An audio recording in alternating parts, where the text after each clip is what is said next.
आप सबने वो डायलॉग तो सुना ही होगा।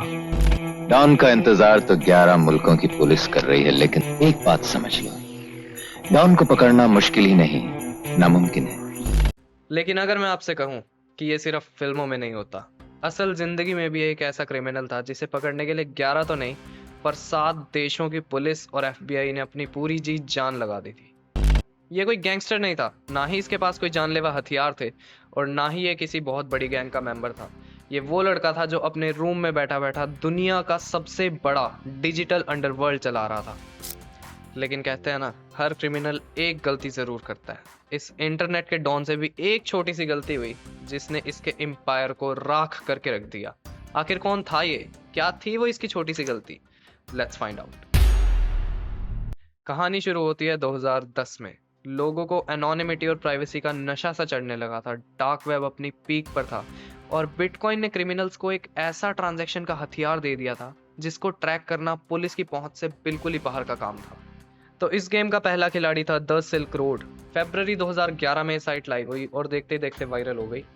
1 लाख से भी ज्यादा लोगों ने यहाँ से ड्रग्स खरीदे। सिर्फ 2.5 साल बाद ही सिल्क रोड का ओनर पकड़ा गया और उसे लाइफ सेंटेंस की सजा मिली।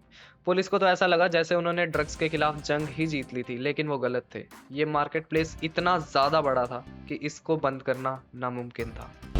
सिल्क रोड के बंद होते ही मार्केट एक्सप्लोड हो गया। अब नई नई मार्केट प्लेसेस इस भीड़ में उतर चुकी थी। सिल्क रोड 2.0 आया, एवोल्यूशन आया, अगोरा आया। सब मार्केट प्लेसेस अब टॉप स्पॉट के लिए अपनी लड़ाई लड़ रही थी। और इस भीड़ के बीच कुछ साइट्स तो एग्जिट स्कैम करके भाग गई, कुछ खुद ही हैकर्स का शिकार हो गई और कुछ साइबर सेल की गिरफ्त में आ गए। इन सब के बीच जुलाई 2014 में एक नया खिलाड़ी मैदान में उतरा जिसे इंटरनेट पर सब अल्फा ओ 2 के नाम से जानते थे, और उसने लॉन्च की डार्क वेब की सबसे बड़ी इलीगल मार्केट प्लेस, अल्फा बे।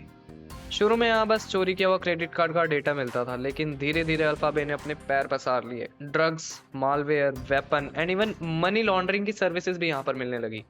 लेकिन अल्फा ओ 2 का एक रूल था, यहाँ पर रशियन डेटा बेचना मना था। या तो वो रशियन पुलिस से उलझना नहीं चाहता था, या वो खुद को रशियन दिखाकर इन्वेस्टिगेटर्स को गुमराह करना चाहता था।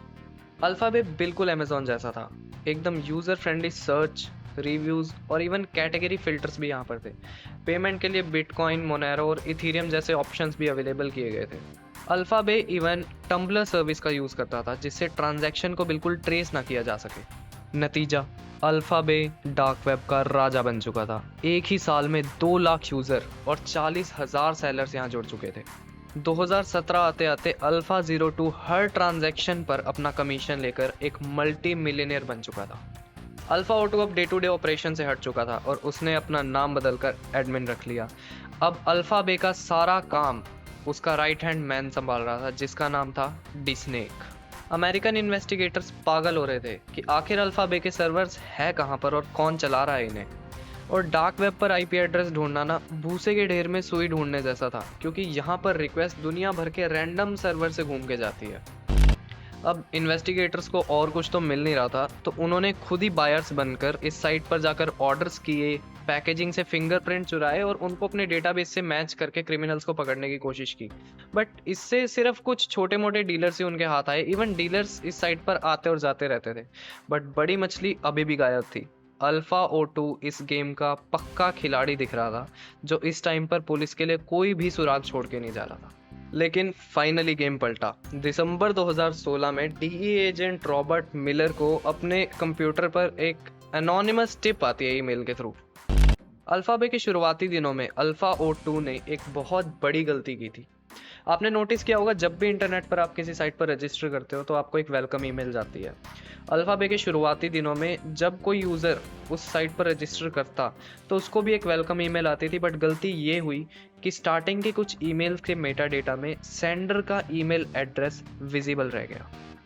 ऑल्दो अल्फा ओ 2 ने अपनी इस गलती को बहुत ही जल्दी सुधार लिया था, बट इन इनिशियल ईमेल में से एक ही कॉपी एफबीआई के पास आती है 2017 में।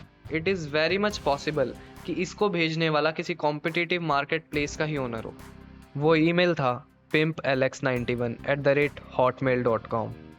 यही वो क्लू था जिसका एफबीआई को सालों से इंतजार था। इस एक ईमेल से राज की कई परतें खुलने लगी। इन्वेस्टिगेटर्स को skyrock.com पर 2008 की एक फ़ोटो मिली जो किसी लड़के की थी जिसका नाम था Alex. Location Quebec Canada, birth year 1991। यानी अल्फाबे को शुरू करते वक्त वो लड़का सिर्फ 23 साल का था। इन्वेस्टिगेटर्स को एक टैग फोरम पर अल्फा-O2 यूजर नेम मिलता है। इस यूजर नेम से एक पोस्ट की गई थी 2008 में, how to remove a virus from an image, और इसी आर्टिकल के बॉटम में उसका असली नाम भी लिखा हुआ था, अलेक्जेंडर कैजिस।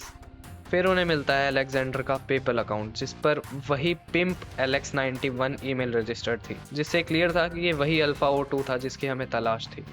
अलेक्जेंडर की लिंक्डइन प्रोफाइल से पता लगा कि वो एक फ्रीलांस सॉफ्टवेयर डिज़ाइनर था और खुद की एक टेक कंपनी भी रन कर रहा था जिसका नाम था EBX टेक्नोलॉजीज।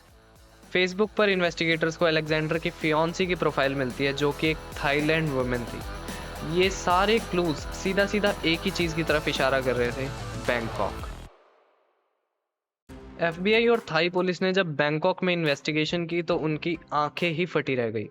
ये बंदा 3 लग्जरी विलास, एक लैम्बोर्गिनी, एक पोर्श का मालिक था। ये अपनी वाइफ के साथ एक गेटेड कम्युनिटी में रहता था और इसने अपनी अय्याशियों के लिए एक सेपरेट बंगलो बना रखा था। इतना ही नहीं, वो एक पिकअप आर्टिस्ट फोरम पर रोमियो नाम से लड़कियां पटाने की टिप्स देता था। FBI ने जब उसकी डेली रूटीन का ट्रैक रखना शुरू किया तो उसमें उन्हें कुछ भी अनयूजुअल नहीं मिला। सुबह उठना, जिम जाना, पार्टीज करना और रात में अपनी वाइफ के साथ डिनर करने के बाद सो जाना, नथिंग अनयूजुअल। जुलाई 2017, अल्फाबे दुनिया का सबसे बड़ा डार्क वेब मार्केट प्लेस था, बट कंपटीशन अराइज हो रहा था। यूरोप में हंसा मार्केट अपनी जगह बना चुका था। इसी बीच यूरोपियन अथॉरिटीज़ को नेदरलैंड में हंसा मार्केट के सर्वर मिल जाते हैं। वो इन सर्वर को मॉनिटर करके सारा डेटा अपने डेटाबेस में कॉपी कर लेते हैं। अब उनके पास काउंटलेस चैट्स थी between buyers and sellers of Hansa market. But suddenly Hansa market के सर्वर नीदरलैंड से डिसअपियर हो जाते हैं। लुक्स लाइक ऑपरेटर्स को पता लग चुका था कि उनके सर्वर को एक्सेस किया गया है। जो चैट्स यूरोपियन अथॉरिटीज़ को इन सर्वर्स पर मिली थी उसमें कुछ बिटकॉइन वॉलेट के एड्रेसेस भी थे, और क्रिप्टो एक्सचेंजेस से कुछ डेटा लेने के बाद अथॉरिटीज़ को ये पता लगता है कि ये सारा डेटा उन्हें लीड कर रहा था लिथुएनिया की तरफ। बट इससे पहले यूरोपियन अथॉरिटीज़ हंसा मार्केट के ऑपरेटर्स को अरेस्ट करती। FBI tells them about their plan regarding the arrest of Alpha-O2. And here comes Operation Bayonet. इस ऑपरेशन को लीड कर रही थी FBI और DEA, जिसमें 7 कंट्रीज़ की लॉ इन्फोर्समेंट एजेंसीज और यूरोपोल भी इन्वॉल्व थी। तो प्लान ये था कि पहले अल्फाबे को बंद करेंगे ताकि सारे क्रिमिनल्स डर के मारे हंसा मार्केट पर भागें, और क्योंकि हंसा ऑलरेडी पुलिस के कंट्रोल में था वो सब एक ही जाल में फंस जाते जो पुलिस के लिए एक जैकपॉट था। 5 जुलाई 2017, यही वो दिन था जिसका पुलिस को बेसब्री से इंतजार था जब अलेक्जेंडर का अरेस्ट प्लान किया गया था। अलेक्जेंडर के घर के गेट पर एक लेडी की कार आके टकराती है। ये आवाज़ सुनकर अलेक्जेंडर बिना कुछ सोचे समझे अपने मेन गेट की तरफ भागता है, जो कि एक बहुत इंपॉर्टेंट पार्ट था इस पूरे अरेस्ट प्लान का, ताकि उसके सारे इलेक्ट्रॉनिक डिवाइसेस अनलॉक्ड रह जाएं, जिससे किसी भी टाइप का इंक्रिप्शन पुलिस के लिए बाद में कोई मुश्किल खड़ी ना करे। जैसे ही अलेक्जेंडर बाहर आया, पुलिस ने उसे दबोच लिया। वो भागकर अंदर जाने की कोशिश करने लगा, लेकिन तब तक बहुत देर हो चुकी थी। ऑफिसर्स ने सीधा बेडरूम पर धावा बोला और उन्हें फाइनली Alpha-O2 का लैपटॉप अनलॉक मिला, जिसके अंदर अल्फाबे के सारे ही सर्वर्स के पासवर्ड की जानकारी थी। पुलिस ने अलेक्जेंडर की सारी प्रॉपर्टी जब्त कर ली। उसकी टोटल नेटवर्थ थी $23 million and even millions in crypto currency as well. लेकिन इंसाफ होने से पहले ही 12 जुलाई को अलेक्जेंडर जेल में ही मरा हुआ पाया गया। पुलिस का कहना है कि ये एक सुसाइड था।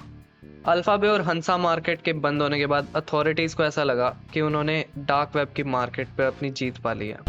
Today, the Department of Justice announces the takedown of the dark web market Alphabay. This is the largest dark market web place takedown in world history. पर जैसा कि मैंने कहा, ये गेम कभी ख़त्म नहीं होता। यूजर्स दूसरे मार्केट पर शिफ्ट हो गए थे। रशियन मार्केट हाइड्रा बहुत बड़ा बन चुका था और कुछ ही टाइम बाद डिस्नेक, जो कि Alpha-O2 का राइट हैंड था, अल्फाबे को दोबारा रीलॉन्च करता है।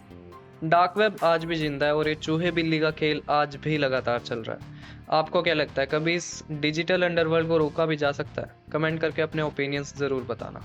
And to explore more of such mysteries with Pinaka, do subscribe. Till then, bye-bye.